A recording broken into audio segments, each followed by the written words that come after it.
Hi, this is Marsha. And this is Kelly. We are the Two Ewes of Two Ewes Fiber Adventures. Thanks for stopping by. You'll hear about knitting, spinning, dyeing, crocheting, and just about anything else we can think of as a way to play with string. We blog and post show notes at twoewesfiberadventures.com. And we invite you to join our Two Ewes Fiber Adventures group on Ravelry. I'm 100 Projects. And I am Better in Motion. We're both on Instagram and Ravelry, and we look forward to meeting you there.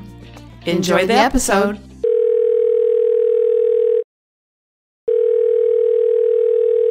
Hi, Kelly. Hi, Marsha. How are you? Fine. Oh, my day. Do you want me to be on? Do you want me to be honest? Yeah, be honest. Be honest. I'm exhausted, 100% exhausted. And let me just tell you, Kelly, I feel for you because I don't work. You have a full-time job. I'm sure you're exhausted. Like I'm twice as exhausted as I am. You might be able to hear me unscrewing the lid. Oh. I'm pouring myself a little more wine. Oh my gosh. So today I was at work until 5:45. It was our last curriculum committee meeting of the year, which is always a struggle because everybody wants their items on the agenda. And of course, they could have their items on the agenda in February. We had lots of room. But, they're not ready to do it in February. They want to do it May 4th, which is our last meeting of the year. And so, and some of the stuff, just took that long to get on the agenda, and we had to do some work on it. And so we had a huge agenda, and thankfully the committee members are fabulous, and a lot of them were able to stay late. So we got everything done except one thing, which we tried, but it really wasn't complete. The document that had been submitted wasn't really complete, and the faculty member whose document it wasn't there at the meeting because he was at the state championships for his athletic team. So we couldn't even make it work at the end, do it on the fly, because he just wasn't there to do that. So anyway, we got it done, and I'm super relieved. I really like working on the curriculum committee. I like chairing the curriculum committee. I never like the last meeting of the semester. So I'm glad that's behind me, and I have my glass of wine. I won't say which number this is since I've been home. I won't say which number of whiskeys I'm having. Yeah. So, it's not that bad. That sounds worse than it really is. But well, yeah. And the union work is heating up because we're in contract negotiations, and they have offered us a ridiculous amount given the cost of living allowance that the state has provided to community colleges. They're just being ridiculous. So I won't go into that detail, but we had, I had Monday night dog class, which you were there for, Tuesday night board meeting because of the contract, Wednesday night. So Wednesday I worked all day, and Wednesday night was my night class. And then today I worked all day to get ready for this meeting, and then the meeting went till 5:45, and now we're recording. So I'm not going to say I'm exhausted, because if I open that door, even a crack, stuff will start falling all out. Yes. Well, and so I'm fine. I'm going to say fine. I'm just fine. I'm like that dog sitting at the kitchen table drinking coffee while the thing is burning behind him. I'm fine. It's all fine. I'm fine. Yeah. Well, and I was going to say, and you had me all last week too. Well, that was fun. So, and I'm exhausting. That was fun. No, it's yes, fun. It's tiring. Yeah. It's tiring to try to do work and play all at the same time.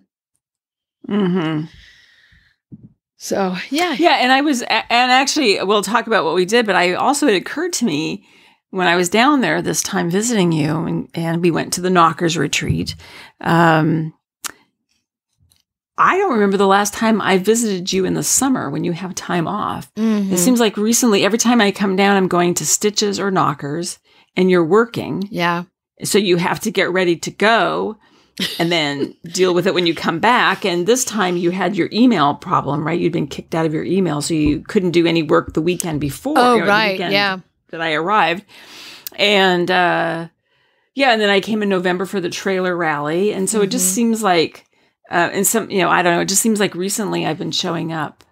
I've been showing up while you work.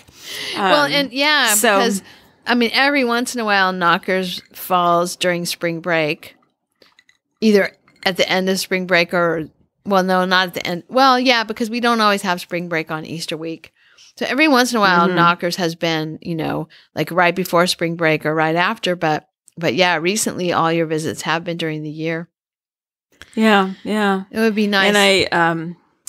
And I have a very good relationship with Robert now because we've been hanging out while you're working. We've been well, and there's been so much more work the last couple of years.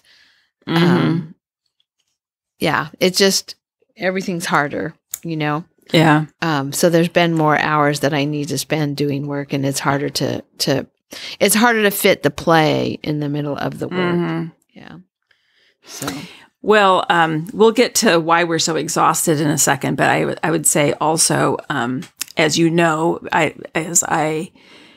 before I came to visit you, I bought a car, and I'm just going to say, buying a car is like the worst experience you can have.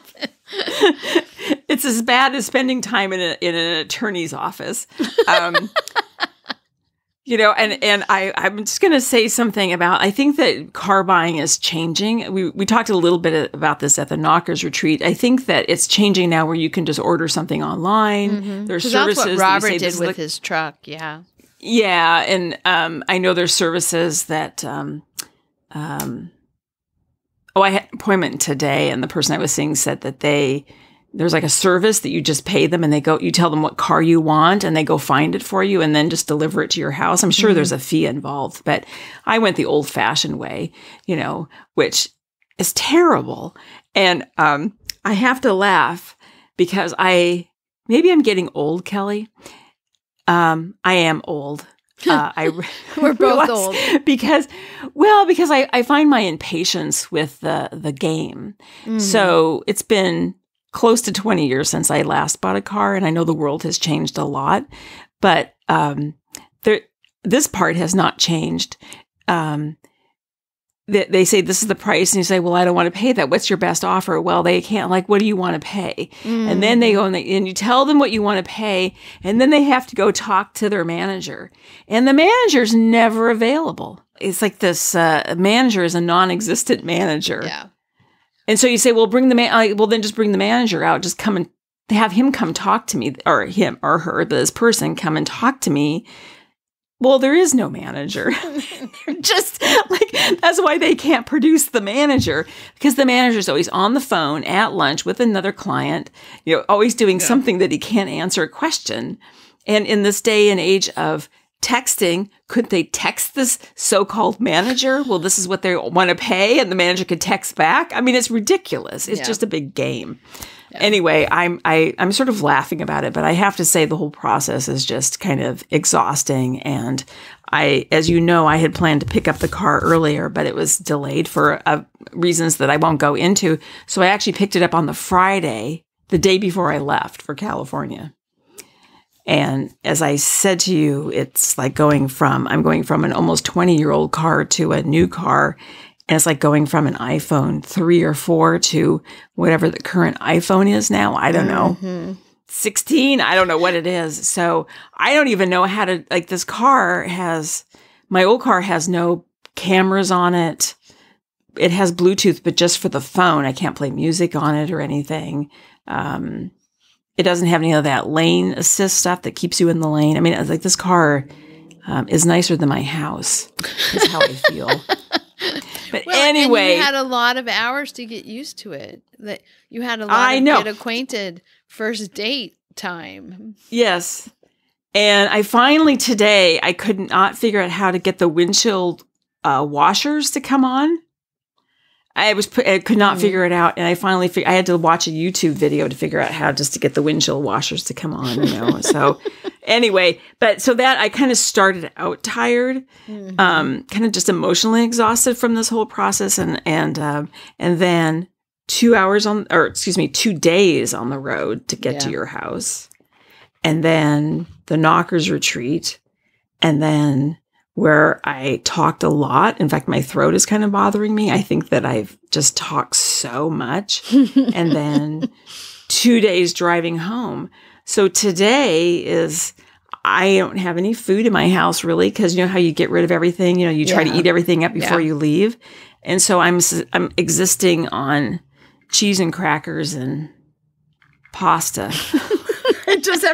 I have to go to the store tomorrow. And whiskey. I'm drinking whiskey. Right. Because I have to go to the grocery. You got home yesterday, right? Yeah, yesterday, 4:35. Yeah. Mm-hmm. And I took Enzo for a walk, and I just honestly was too tired to go to the grocery store.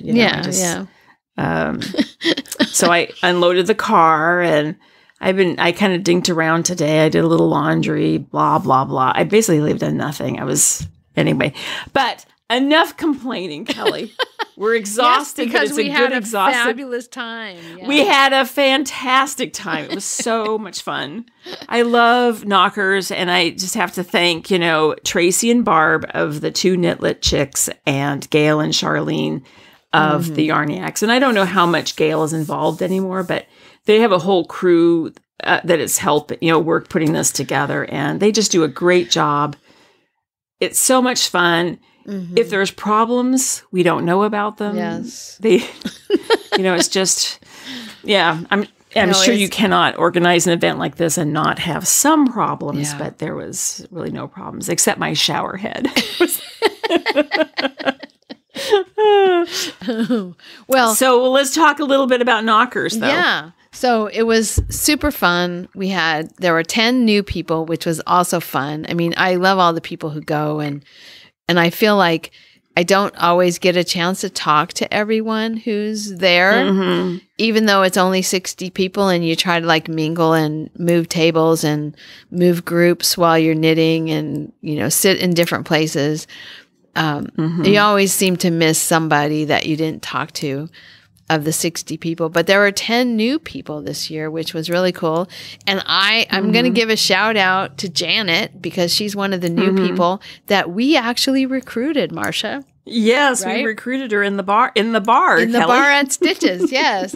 She and her friend came to sit down and heard Marsha and I talking about NoCKRs, and like, what is this NoCKRs you're talking about? And we explained it, and she lives locally, so, she could get on the waiting list and knew that she'd be able to, take the spot if it became available. And so she was able to go, and that was super fun. It was nice to know that we had enabled, right? That's our job. Yeah. Inspired. Yeah. We can call it inspired. Yeah. That's a little bit more of a more positive term. We inspired someone new to join into NoCKRs, and that was fun. But all the people that we've known we've been going since 2015, so it's like a family of people. We see some of them more than once a year, and some of them we just see once a year. But it's super fun. It's like any other retreat, there are lots of people who go to different knitting retreats and probably have the same experience. But it's really nice. I feel really fortunate to have one that's really local to me, where it's a 20-minute drive. It was in San Juan Bautista. As you said, it's a 20-minute drive, and it's a retreat center. It's the St. Francis Retreat Center. It's it was so funny because we were talking about Oh, Aunt Betty was asking, well, so who runs the retreat center? And I said, I don't know. Is it like the Jesuits? And then you said, no, it's the Franciscan brothers. Yes, that's why it's called the St. Francis Retreat Center. Anyway. all those Catholic groups, you can't tell them apart. Yeah. But it's just a beautiful spot. Mm-hmm. It is really pretty. And basically it's oak grassland, which is the landscape there, which is beautiful. And so you can look out over the oak grassland, and it's just really nice. Cows there. In fact, the beef that I get, the farm where I get my grass-fed beef is right basically across not quite, but basically across the street from the retreat center. And they now have sheep on the property. There's a shepherdess who's there who got displaced by all the flooding that we had and ended up living at the retreat center as their farmer in residence. And I'm really looking forward to getting in touch with her, and hopefully she can get some fleeces into our fair. So, yeah, but so NoCKRs stands for Northern California Knitting Retreat. And if anybody is interested in trying to get in for next year, the dates are April 25th through 28th. And that Ravelry Group is a good way to get in touch and find out, like, when is the information going to come out. Usually the information about application for the people who have gone before comes out in October. And then by December, they start filling a waiting list for to fill whatever empty spaces they have, because people who have been there in the past have first right of refusal or whatever. But anyway, yeah, it was so fun. And of course, we have to, Marsha, we cannot neglect to talk about the destash room and all our spirit yarn that we got. Well, before we talk about that, I'm just going to say, if you go on Ravelry on the for the different forums, if you go to the Northern California Knitting Retreat and you click on that, and then you'll find a little posy is Tracy, and Knitty Barb is Barb. They're the mother-daughter team that are who put this on. The two Knitlet chicks, and then Gaily Whaley and Knitter Ninja Shar is Charlene, and they are the friends that podcast together, and so they organize all of this. And you'll see all of the members that are listed there, and so you could just contact probably a little posy, I imagine, Tracy. I think she's to get to say that you want to be notified, and I'm sure she could probably. So anyway. And we can put a link in the show notes too. That's a good idea. But anyway, yeah. Okay, destash. I was restrained, Kelly. You were fairly restrained. Most of what you brought home is because I told you had to. You forced me, yeah. I forced you. So I'll start with the first thing that I found, and the thing that I think was the theme of the destash room this year. And I'm gonna interrupt you again and just say, anybody who's not been to a retreat to know what a destash room is, it's basically anything that's fiber related. You just bring it and put in a room, and anybody can take it. There's no charge for it. It's free. Yes. So I don't know if that was clear. People are getting rid of their stuff. Yes. They just want it getting rid of their treasures, and we're taking their treasures. Yeah. Anyway, so go ahead. Continue, Kelly. So the theme of this year's destash room, I would say, is lace weight. I never saw the memo,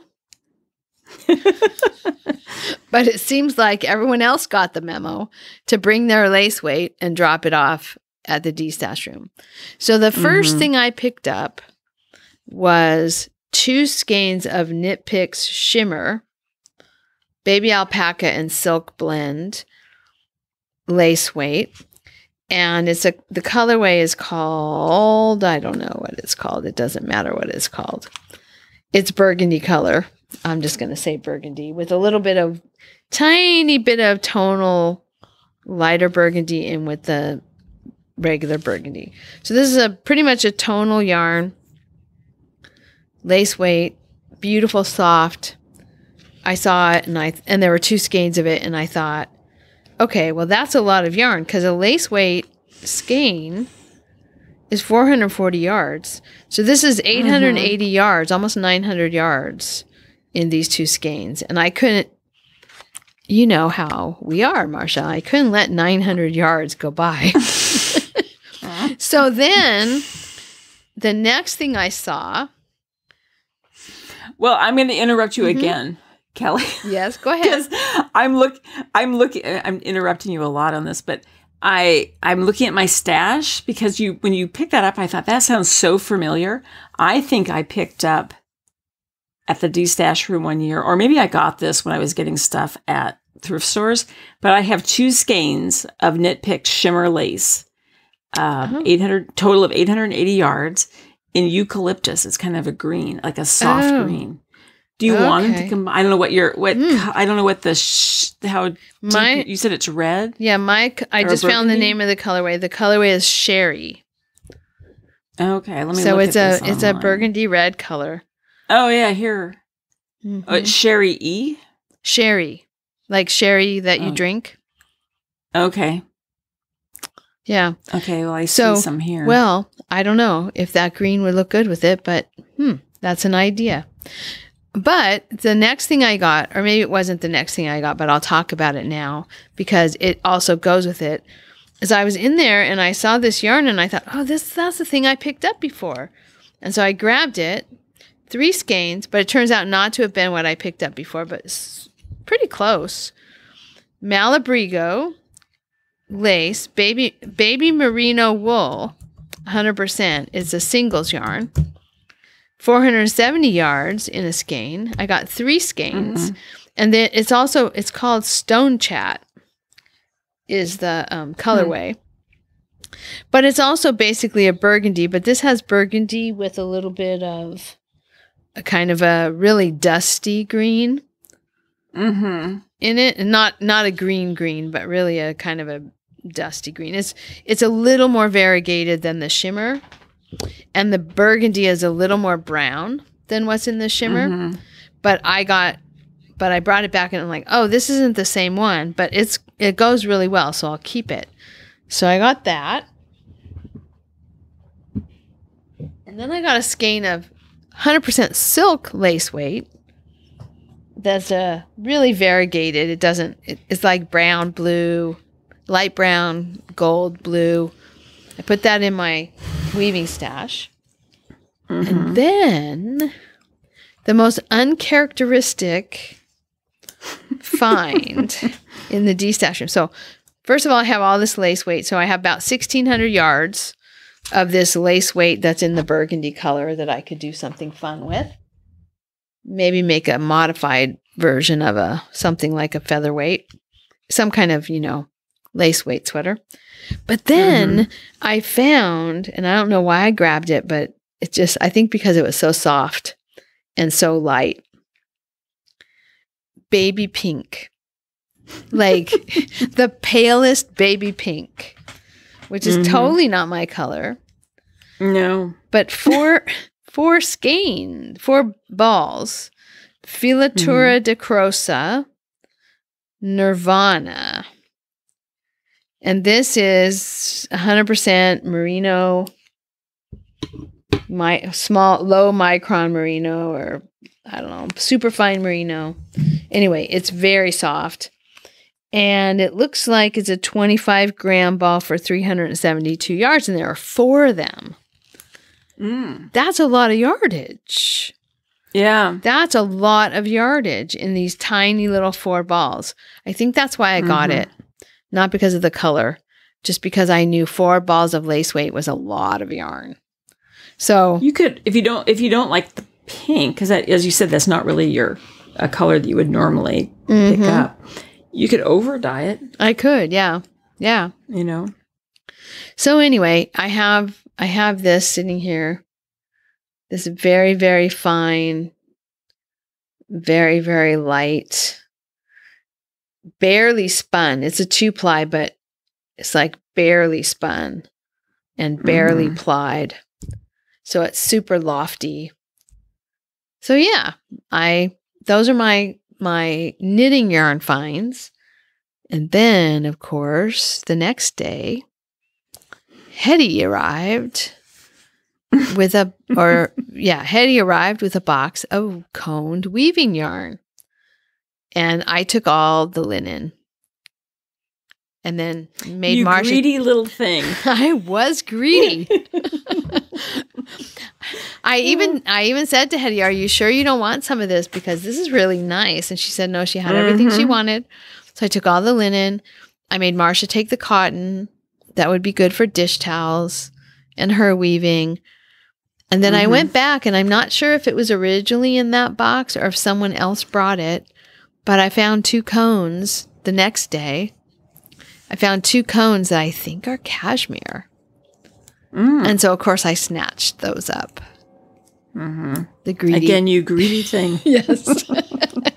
So, and the reason I think it's cashmere is because I bought coned cashmere before and I made a sweater. And on the cone, you would never know it's cashmere. But this is the exact same color. And I just think it's cashmere. So, it's definitely a animal fiber. And it's the same color as the cashmere that I had before. It's hard to tell before you wash it. Coned yarn doesn't feel the same as yarn in a skein. I know I've said that before on the podcast. But anyway, so I took those 2 cones of cashmere. Don't know how much is in them because it doesn't, they're partially used skeins. They were from our weaver's estate, which otherwise known as dead weaver's yarn. Or spirit yarn. Spirit yarn is much a nicer way to put it. Yes. So, but thank you to the weaver and her spirit for leaving us this yarn. Because I now have a pretty good amount of linen added to the linen I already have. I can make a really nice project. Some of it I'm going to be able to use on the curtains in the trailer. Pretty sure. Yeah, because it's very similar to what you have. I mean, to me, the color looks the same. But Yeah. I think I'll be able to use it. So yeah, that was my destash. What about yours, Marsha? Well, continuing on with the weaving thing, I never used to take cone yarn, but as I say, you made me take this yarn. In fact, you came out and found me in the fireside room and said, "You have to come back here now and look at this." So I've got 4. Let me look here. I've got 4 big cones of just white cotton. And I've got some yellow. There's 2 cones of like a rust color, pumpkin color kind of. I've got a pink, a yellow, and some blue. Kind of like a bright blue. So at least I have some stuff to play with. And then of the balls or skeins of yarn, and I should say all of the stuff I got is cotton. I didn't take any of the linen. And then I found, let's see here. I've got them all sitting here on my desk. I found 3 balls, 2 kind of a burgundy color and 1 gray. It's called Mink Squisite by Little Knits. And it's 70% mink, 20% merino, and 10% silk. And I believe this is, I don't know what the weight is. It might be fingering. It's 330 yards. In a 50-gram ball. Maybe it's lace weight. This is probably lace weight. Continuing the lace weight thing. So I thought that was just kind of interesting. And then there was a skein of Swan's Island, 85% merino wool and 15% alpaca, and a nice soft kind of dove gray, I guess you would call it. And there's a full skein and then a ball attached to it. So whoever donated that, I think that's just really nice. And there's 1 skein I took of Sonder Yarn Company, Sonder, and it's called Sunday Morning 4-ply. It's 75% BFL and 25% Masham. And it's kind of a navy blue. So I took that. Don't know what I'm going to do with it. And then just laying there in the pile was a merino super wash sock yarn, just a mini skein of it. And it's from Cloudborne Fibers, which is the Craftsy yarn. Do you remember? Mm-hmm. They had that at Stitches. Yeah. So this is just like a teal color, and it's, let me see what it says here. Superwash merino wool and then polyamide, which is like nylon, right? Mm-hmm. And, but it's like a mini skein. So I thought I just picked it up because I thought, I have no idea what I'll use it for, but I thought that's good for heels and toes. Yeah. Yeah. And then they had a mini skein. People just had made mini skeins out of leftover yarn. So I picked up 5. I'd only picked up 4. And then one of our friends, Kelly Brooks, said she found a 5th one for me, but it's, let's see, Vesper sock yarn by Knitterly Things. And the colorway is Toxic, and it's all like lime green and yellow and kind of a cinnamon color. And then I got these braids. They're just long braids. I think someone said, Kelly, I think you said they're Miss Babs or something called pigtails. Is it Miss Babs? I think so. There's ones called Cloud Drip, Antique Lace, and Daydream. These are the colors, but they look like they're fingering weight. So I thought they'd be kind of good for heels and toes also. So I took those. And then I have to tell you something, you know this, but your mother had a whole bin of acrylic yarn that she was giving away.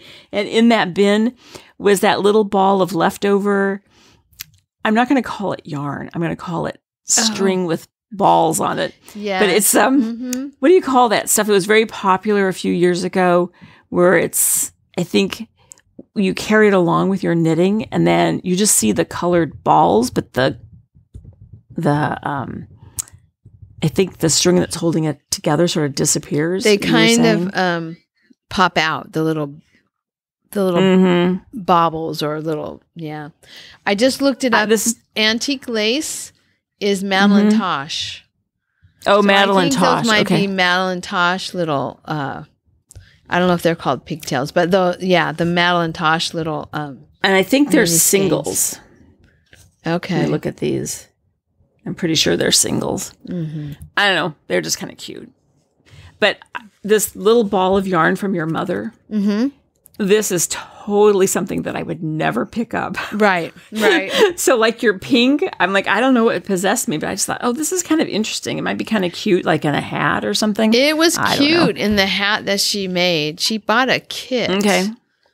I'm not sure why she has so much left, but maybe she bought 2 kits and she only made 1. But yeah, she bought a kit that they put that in the ribbing, like the brim of the hat, and it was really cute. These little pops of fluff sticking out.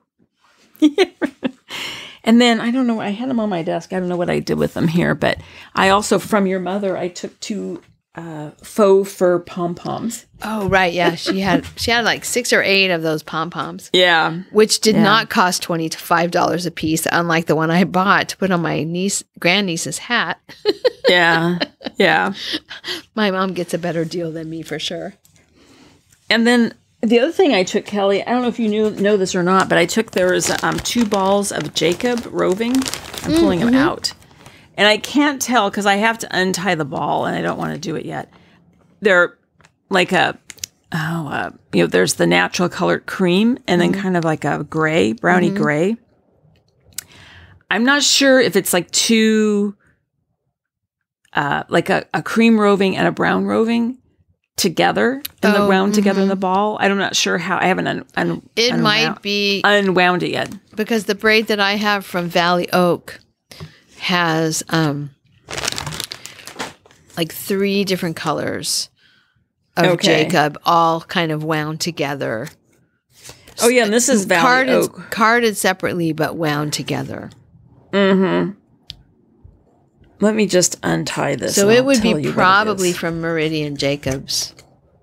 Oh, I can't untie it. It's knotted. But anyway, it looks like, I think there's just... Because I think she cards it. She sends it through the machine separately. Yeah. So it looks like there's just 2 colors.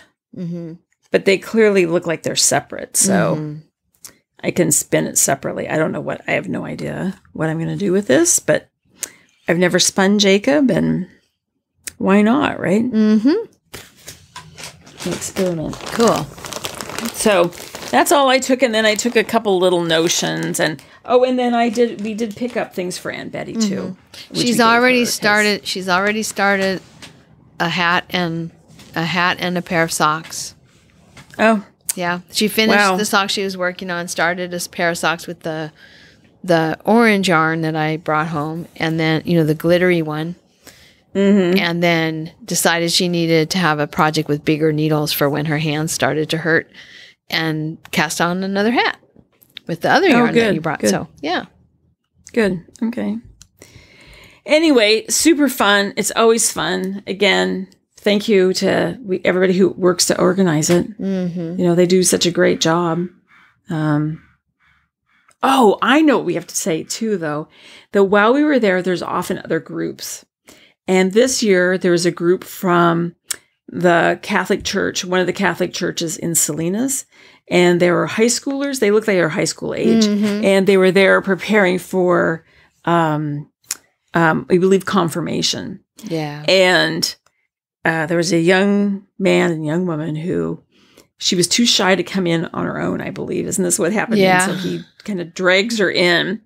And they were fascinated by what was going on in this room and the knitting. And so a group of women attendees, because there's all this needles and yarn and everything in the destash room, they just put together kits for them and showed them the basics. And there's a photo, which I'll see if I can post that in the show notes, of them sitting there knitting, very intently knitting, and they made pretty good progress.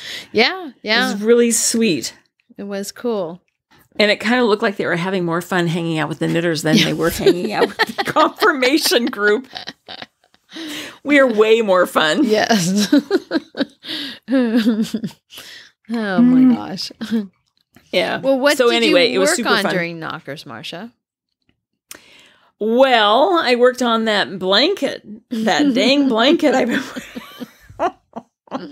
So the Noromania blanket, and just an update. So since the last time we recorded, I ordered more yarn. So I now have a total of 40 skeins, and I have knit halfway. I'm at I believe the halfway mark. I measured it just before we recorded. I've knit 40 inches, and I think when we last recorded, I had knit about 20 inches. So I'm now at the 40-inch mark, and I've used 22 balls. So I think I'm not buying any more yarn. Mm-hmm.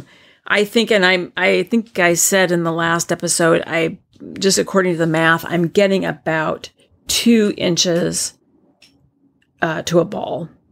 So I figured 80 inches, I will get something about 6.5 feet long. Mm-hmm. I also have my swatch I can throw in there, and I have a half of a. Do you remember when I first started knitting it? I was worried about the colors maybe having, breaking up some of the skeins, and you said just knit it. So I have a half a ball plus my swatch. So I think it's going to finish being 6.5 feet is what I'm guessing. It's about 5.5 feet wide. And I just want it longer than it is wide. So, and I made pretty good progress on that at your house and then at the retreat. It is getting to the point where it's a little difficult to manage. It's much easier to knit at home on my bed, where I can have the blanket off to the side, kind of, because it's very hard. Like, I'm knitting on it now, and it's kind of hard to hold it on my lap now because it's so big. But anyway, I'm working on that. And the other thing I worked at the retreat is spinning. And so I brought my e-spinner, the Dreaming Robots e-spinner, and I had started spinning with the fiber that I bought at Stitches, the 2 skeins from Greenwood and let me rephrase that.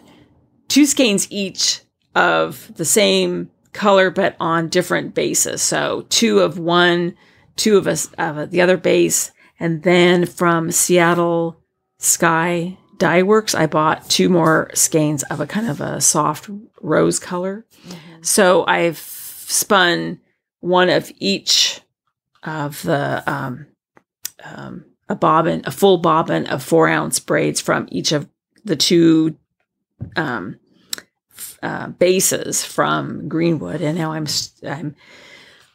probably halfway. I've been spinning since I got home, so about halfway through the braid, the pink braid from Seattle Sky Dye Works. That's pretty good. So I did that. Yeah.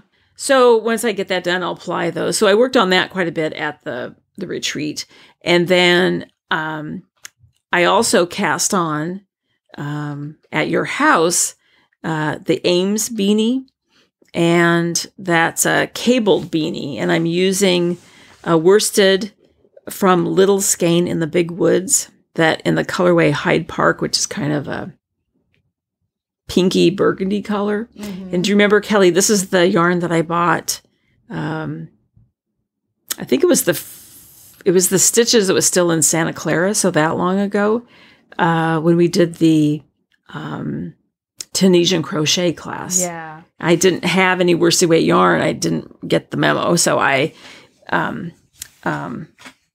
bought the skein down there, and so I'm finally knitting a hat out of it.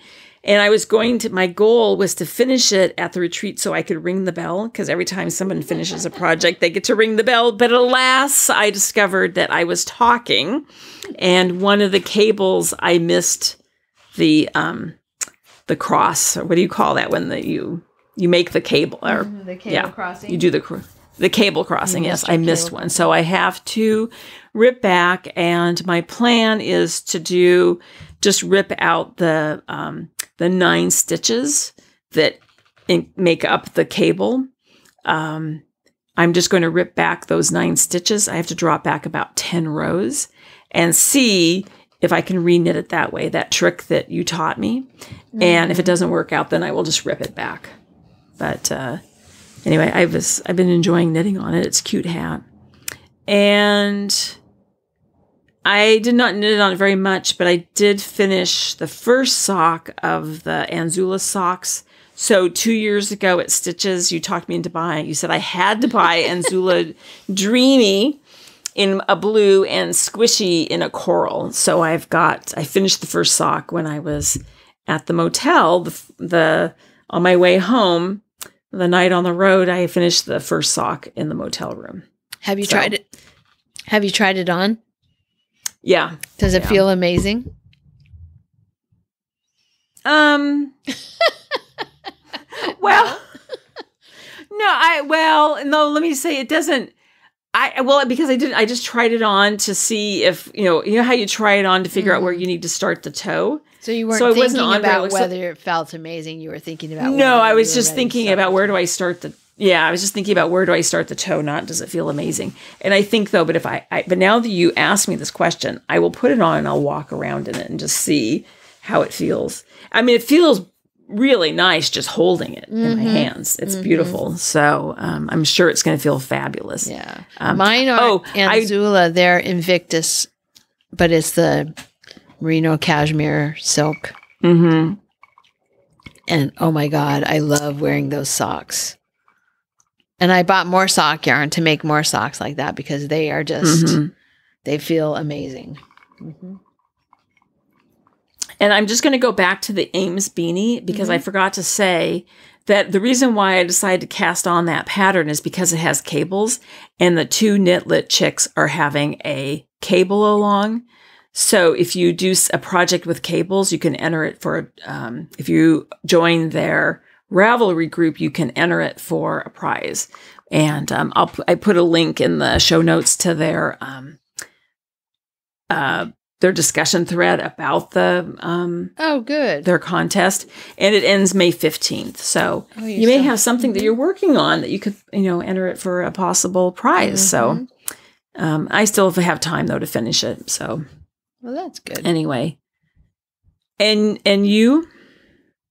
Well, I started the Summer Fjord, So Marsha and I left to go to NoCKRs, and we went to JJ's to have milkshake and onion rings, and then sit in the sun for a little while because the weather for that weekend was really nice.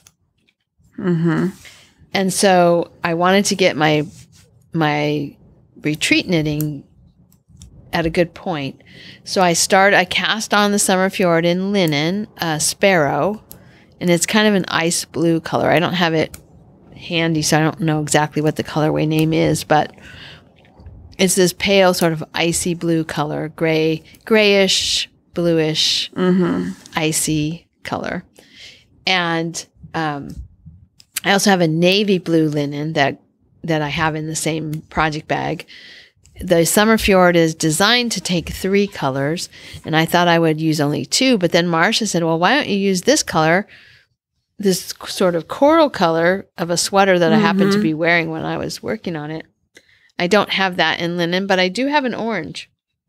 So I may play around with adding in some small accents of orange into it. So, but I got it started. I did the short rows. I got to the point where it was stockinette, almost to the point where it was stockinette before we even got to the retreat. And then I did quite a bit on it. I finished the whole, you knit down on the front and then, or on the back, and then you pick up stitches at the shoulders, and then you knit down for the front.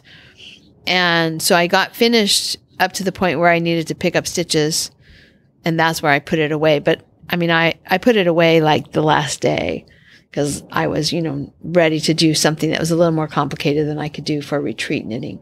So I started the Summer Fjord. That's the yarn we bought when we went to Tolt in 2019.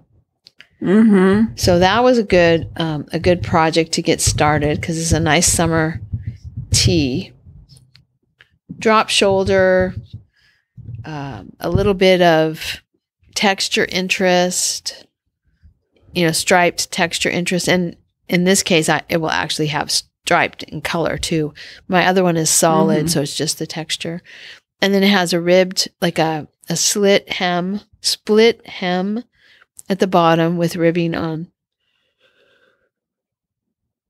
I don't know, I guess different sides of ribbing on the front and back. Nice t-shirt. It's very comfortable. I didn't even swatch. I just said, I like the other one, and I'm using the same needles, and yeah, it's different yarn, but it has like 6 to 8 inches of positive ease, so I think I'm fine. I think it'll be fine. Famous last words. We'll see. It'll be fine. I'm sure it'll be fine. So we'll see. I'm pretty confident that it's not going to be a problem. I'm not saying that because I'm wishful thinking. I really do think that it won't be a problem. So I started that and worked on that during the retreat. I have not picked it up since I've been home. I continued to work on the socks for Robert, from the Pearls Before Wine, from the Pearl to Walla Walla ladies. And I'm on the second sock, and I finished the heel and gusset of the second sock while I was at the retreat. So that's making good progress. And I did a little bit more on it at work this week while I had a meeting. So I've been making good progress on those socks. They should be done fairly soon. And then just to round it out with a finished project, I took off the loom my crackle towels from the Jane Stafford Guild lesson. And I ended up with 7 towels plus about half a towel's worth of just kind of messing around, playing with stuff, sampling. Only I did it after I was already done instead of before. And it'll make usually those little sampling things make a good little towel to put in a bread basket, or Aunt Betty used one of the ones I've made before tonight to put into the tortilla basket. She heats up tortillas and puts the towel in there. So I have another one that is just kind of see what happens if you do this and that. And I found some designs that I really liked that I hadn't made in the towels when I was just playing around. So that'll be kind of cool. But yeah, I was pleased to get is a 7-yard warp. And I was pleased to be able to get 7 full towels. I wasn't sure that was going to happen, because you have waste yarn and stuff. And I don't make a 36-inch towel, but you need a little bit of waste yarn. So, and Crackle, well, I showed them to you. Not my favorite weave structure, but I played a lot with kind of bold colors because I'm going to give at least 2 of the towels I'm giving to someone who I know likes really bold colors. And then I played with some really slubby yarn that I have that I think will make a really absorbent towel. It's not the prettiest towel of the bunch, but I wanted to see how absorbent it would be to use this really slubby, hardly spun cotton singles as the weft. And so I'm going to keep those for myself and see how they wear. So yeah, it was a fun experiment, and my looms are empty again. I need to get the next lesson on. And I don't know if I'm going to go backwards and do overshot or if I'm going to go forwards into the new lessons. I have a baby to do something for, and really I should probably just get on the ball and knit something because I don't have a whole lot of time before school ends. I have some baby yarn. I can make some baby socks started in my little kit of baby socks, so I probably should just do that and finish up a couple pairs of baby socks and make a little baby hat. But I'm kind of tempted to put something on the loom, to make a baby blanket. Maybe I'll ask her for her address and I'll make a baby blanket and send it to her. So I have a colleague who's having a baby, and I'd really like to make her something. So I don't know. I don't know what weaving will be on my loom next. But those are my projects. Not very much, but more than before, right? I have socks, I have a sweater, and I have a finished, well, I have to cut them apart and hem them. I haven't done that with the towels, but they're close to being finished. So anyway, that's my projects. Yeah, you've got a lot going compared to a while ago. So Marsha, one other thing we need to do today, after all those projects that we finished and the yarn that we got from the spirit yarn we got from destash, we need to talk about our winners from the Stitches West thread that we put up. And we had people go and look at a bunch of different dyers where we had gotten prizes from. And then we're going to pull 3 prizes from there. We're also going to pull 3 prizes from our patrons, but we are going to do that in the next episode because we need to get this episode wrapped up. So we'll just do our Stitches West thread prize winners this time, and we'll do the Patreon prize winners next time. So we have 3 prize winners. You want to announce the first one? Yes, I will.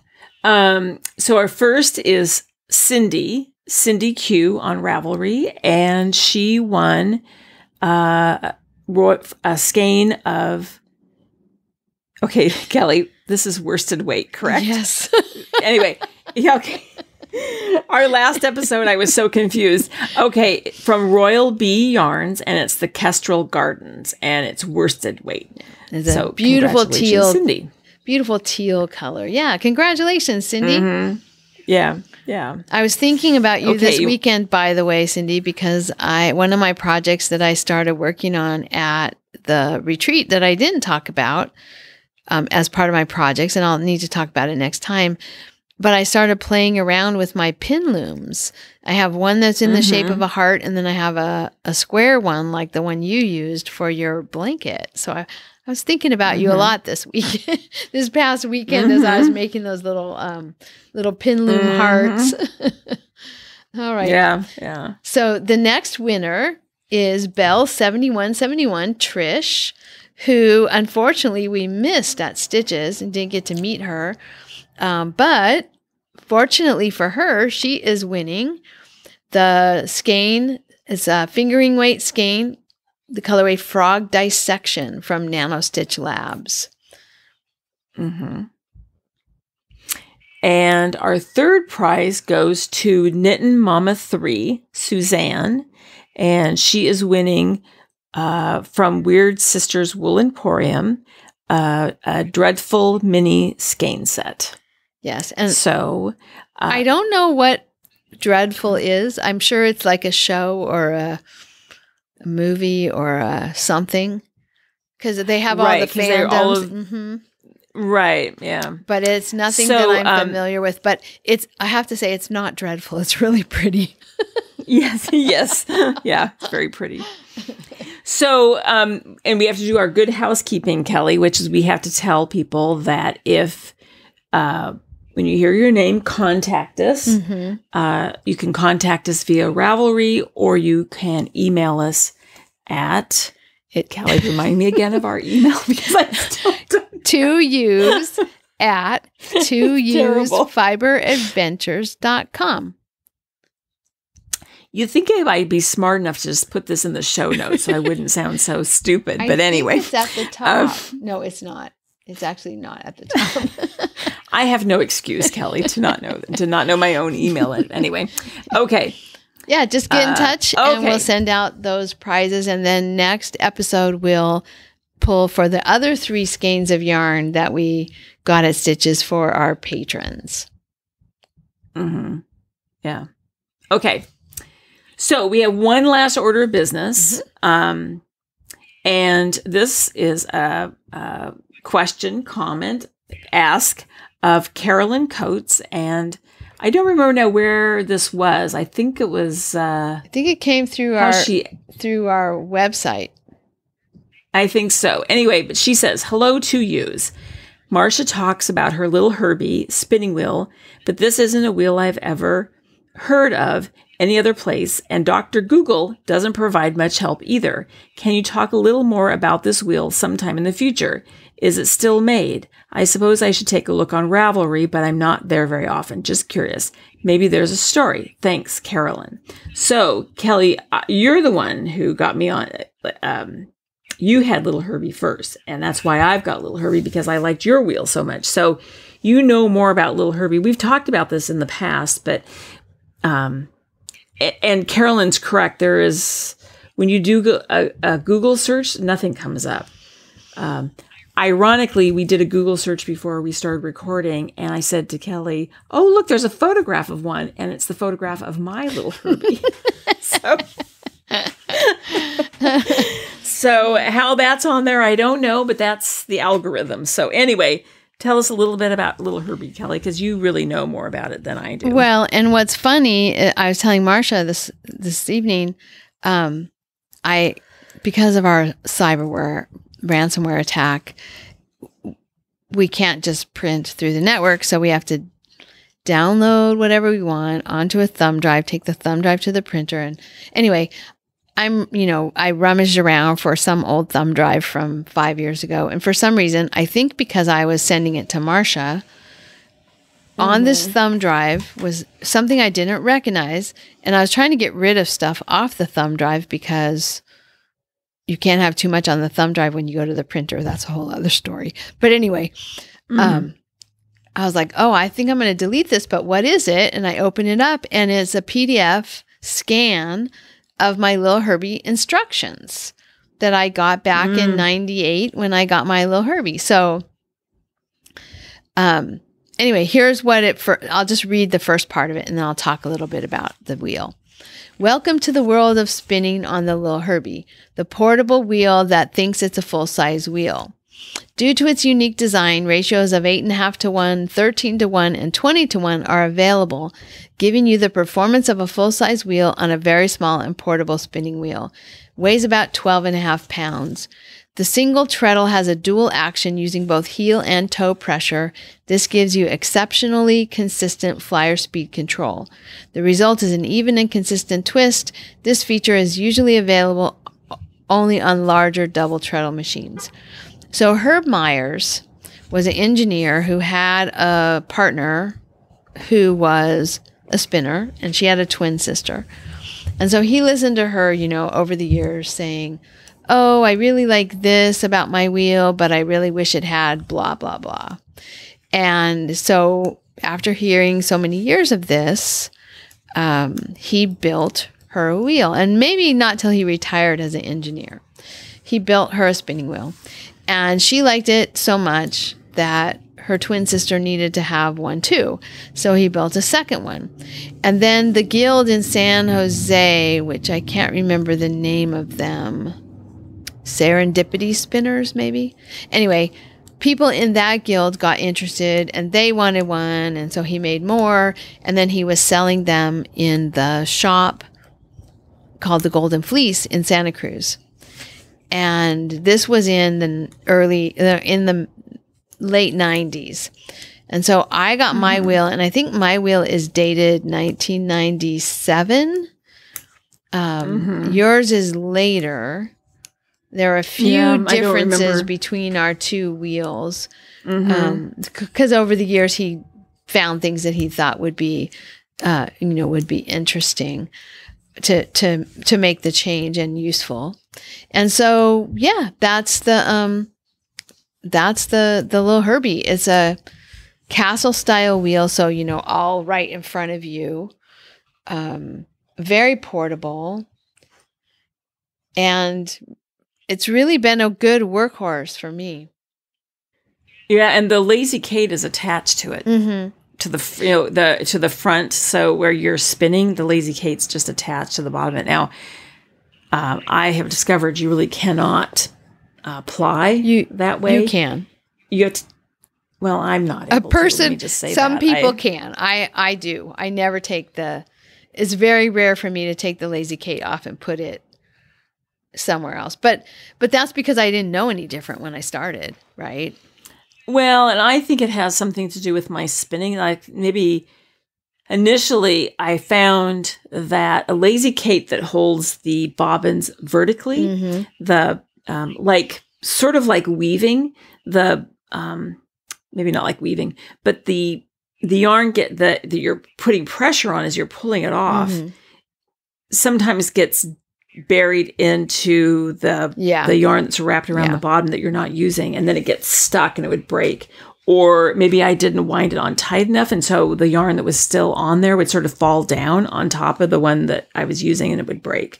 So my technique is I just put it behind the chair and block it up against the table so it's stable, and then pull it from a distance. I think that pulling upward was my problem. If I pull it off to the straight and off, it was actually helps the yarn stabilize its twist to do what you're doing. I did most of the plying I did in the early days of my spinning was 2-ply, and most of it was from a center pull ball. So I had been spinning a pretty long time before I ever attempted to ply from the bobbins, because I would just get too impatient. I would just spin one bobbin. I didn't want to wait to spin a second bobbin to see how it's going to look plied. Really? So I just wind it off into a ball and then ply it. So it was a long time before I started plying from the Lazy Kate, and I just I didn't really think too much about it, but that might be the difference too. But then when I was trying to be really consistent when I ever have to do some really consistent spinning, you're right. I do take it and put it behind me, several feet behind me, so that it has a chance to stabilize. But I really like the wheel. And really, I didn't try any other wheels. I just had tried your wheel when I would come to visit, and I really liked it. And I thought, I'm just going to go with tried and true. So I did not buy mine new. I found it online. And actually, Kelly, it's actually, what do they call it? Kismet? Yeah. Serendipity? I don't know, whatever. I had been wanting one, and you texted me that there was one for sale in Canby, Oregon. And I just so happened to be in Portland, Oregon that weekend. And Canby's like a 30-minute drive or something. So I contacted her and I went over and I bought it. I mean, it was kind of amazing that I was so close by when you told me about it. And you found it was like a Facebook post or something? I don't remember. Yeah, and I had looked, you had mentioned that you would like one of those wheels, and I just kind of, over the years, kind of looked for them. There's one other thing on the internet you can find, and that's on this Spinning Wheel Sleuth newsletter from back in the day. It will pop up in a search and tell you about the little Herbie. But yeah, the instructions that I have they just popped up this morning in on my thumb drive for whatever reason. And it's just perfect when Marsha said, "Oh yeah, we have to answer this question." I was like, "Oh, coincidentally, I just got this document off of my long lost thumb drive." So yeah. Yeah, so Herb Myers, he used to spin every year at the Monterey County Fair. And one year, and he spun on the little Herbie. One year he had a spinning wheel that he had made out of a bicycle. So you sat like on the bicycle seat and pedaled and spun yarn. Yeah, interesting guy. Very interesting guy. And then there was a woman who used to make bags that would fit, bags that would fit the little Herbie. She was called the Bag Lady, by the Bay Creations. But I don't think she's still around. But you can put the little Herbie in the bag, and you can even take it on a plane. Fits in the overhead compartment. I have not. Oh, that'd be fun to find one of those bags, but I have not. Yeah, I have not done that. But it does come apart, pretty well. In fact, I'm going to have to take mine apart, and I'm going to be visiting with our friend Stella so that I can have her husband repair the part that broke of my little Herbie. Yeah, have it so it doesn't just like a woodworker fix it. Yeah, so it doesn't have to just be taped together with blue painter's tape. So. Yeah. So anyway, yeah. Thank you for that question. We love our little Herbies, and there are quite a few of them around. I think they're probably more localized to California and maybe the Bay Area in California. But there are. I've met a few people who have them. Yeah. I've only met you, Kelly. I don't know anybody else who has one. People are always sort of perplexed when they see it because it's kind of unusual, But anyway. Okay, I think that's it. Have we covered everything that we were going to cover? I think so. I'm ready for bed. It's now nearly 9 o'clock. It's about 9 o'clock at night, Kelly. We got started late and we are both tired. So I think I'm going to say goodbye. Yes. And just goodbye and good night. Go to bed. I'm going to say good night. Good night. Okay. We'll talk in 2 weeks. Okay. Alrighty. Bye-bye. Thank you so much for listening. To subscribe to the podcast, visit twoewesfiberadventures.com. Join us on our adventures on Ravelry and Instagram. I am Better in Motion, and Kelly is 100 Projects. Until next time, we're the Two Ewes doing our part for World Fleece.